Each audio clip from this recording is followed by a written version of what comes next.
और साथियों, स्वागत है आपका study with Atul sir channel में।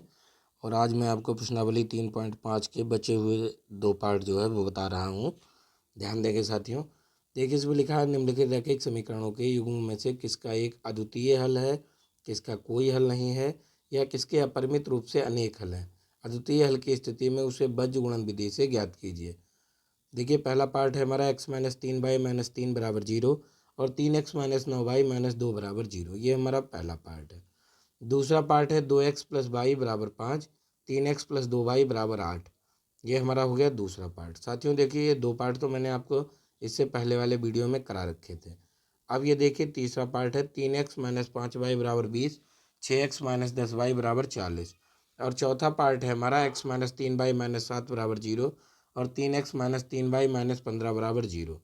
ये देखिए 2 पार्ट मैं आज आपको करा रहा हूँ। देखिए तीसरा लिखेंगे, दिए गए रैखिक समीकरणों के युग्म 3x-5y-20, इसे समीकरण नंबर 1 डालेंगे। 6x-10y बराबर 40, समीकरण नंबर 2। अब हम समीकरण 1 की तुलना a1x plus b1y plus c1 बराबर 0 से करने पर, तो a1 बराबर हमारा आ गया 3, b1 बराबर -5 और c1 बराबर -20। इसी तरह से साथियों हम समीकरण 2 की तुलना a2x plus b2y plus c2 बराबर 0 से करेंगे। तो देखिए यहाँ पर क्या होगा, a2 बराबर आ जाएगा 6, b2 बराबर -10 और c2 बराबर -40। अब देखिए साथियों, जब हम तुलना कर लेते हैं तब हम a1 बटे a2 निकालते हैं। तो a1 बटे a2 बराबर 3 बटे 6 बराबर का 1 बटे 3 2। फिर b1 बटे b2 निकालेंगे तो ये b1 का मान -5, b2 का मान -2 10। इस तरह से 5 दूनी 10 यानी 1 बटे 2 इसका मान आ गया। फिर c1 बटे c2 निकाल लेते हैं तो 20 बटे 40 यानी 1 बटे 2। इधर भी देखिए साथियों 1 बटे 2, इधर भी 1 बटे 2, इधर भी 1 बटे 2। तो ये हमारा साथियों अब क्या हो जाएगा, अब इसमें देखिए क्या होगा, यहाँ पर हम लिखेंगे a1 बटे a2 बराबर b1 बटे b2 बराबर c1 बटे c2। अतः समीकरणों के कैसे हैं, अनेक हल है। अगला देखिए पार्ट 4 लिखा है, समीकरण x-3y-7 बराबर 0, ये समीकरण नंबर 1 है। और 3x-3y-15 बराबर 0, ये समीकरण नंबर 2 है। अब समीकरण 1 की तुलना a1x plus b1y plus c1 बराबर 0 से करने पर, तो देखिए जब हम इसकी तुलना करते हैं, कैसे करते हैं साथियों तुलना, ये हो जाता है a1x plus b1y plus c1 बराबर 0। अब देखिए है क्या इसमें, x से x कट जाता है तो a1 बराबर 1, फिर बाई से बाई कट जाता है तो b1 बराबर -3 और c1 बराबर -7 हो जाएगा। अब क्या होगा देखिए साथियों, ऐसे ही समीकरण हम 2 की तुलना करेंगे। समीकरण 2 की तुलना a2x plus b2y plus c2 बराबर 0 से करने पर, तो यहाँ पर a2 बराबर 3, b2 बराबर -3, c2 बराबर -15।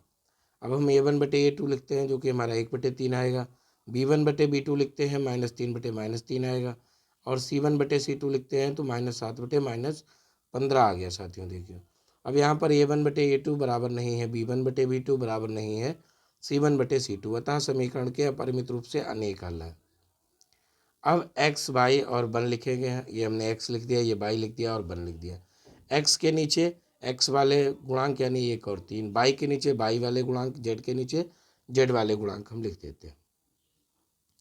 अब देखिए साथियों, ये बीजगुणन विधि है। इसमें क्या करते हैं, जब हम x लेते हैं तो हम क्या करेंगे, जब हम x लेंगे तो हम x वाला ऐसे करके छोड़ देते हैं, यानी 3 की -15 से करेंगे और माइनस इस -3 की 7 से करेंगे।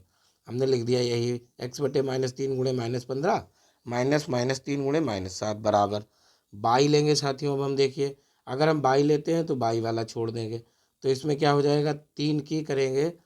देखिए बाई में अभी तक हम ऐसे कर रहे थे, लेकिन बाई में हम साथियों क्या करेंगे, बाई में करने के लिए सबसे पहले हम क्या करेंगे, इस तरह से करेंगे, नहीं फिर हमें माइनस साइन देना होगा। तो 3 की हम -7 से कर देंगे और 1 की -15 से कर देंगे। और फिर इसी तरह से हम अचर पद 1 की करेंगे तो 1 वाला छोड़ देंगे, तो इस 1 की 3 से हो जाएगी, 3 की -3 से हो जाएगी। ये हमने साथियों नोट कर दिया। अब देखिए क्या होगा, अब यहाँ से आ जाएगा x बटे 15 45 और 3 सत्ते 21, ये हमारा हो गया 45 माइनस 21। बाई वाले में जाएंगे, 3 सत्ते 21 और 15 एकम 15, चूँक माइनस था इसीलिए प्लस का 15 हो जाएगा, बराबर ये 1 तिया 3 और 3 तिया 9, ये हमने लिख दिया। अब देखिए ये हमारा आ गया x बटे 45 में से 21 गया 24, बाई बटे 21 में से 15 गया -6 और 1 बटे 9 में से 3 गया 6। अब हम लेंगे पहला पार्ट। पहला पार्ट क्या है साथियों, पहला पार्ट लेंगे यानी इन्हें और इन्हें। x बटे 24 बराबर 1/6, यहाँ से x बराबर 24/6, 6 चौक 24 यानी x बराबर 4। दूसरा पार्ट में हम क्या करेंगे देखिए साथियों, दूसरे में हम इन दोनों को लेते हैं यानी बाई बटे -6 बराबर 1/6, यहाँ से 6 से 6 कट जाएगा, बाई बराबर -1। अतः इस समीकरण के हल क्या हो गए हैं, x बराबर 4 और बाई बराबर -1। देखिए साथियों, आप मेरे चैनल को लाइक करें, सब्सक्राइब करें और अपने दोस्तों के साथ जो यूपी बोर्ड में अच्छे मार्क्स लाना चाहते हैं उनके साथ शेयर करें। धन्यवाद।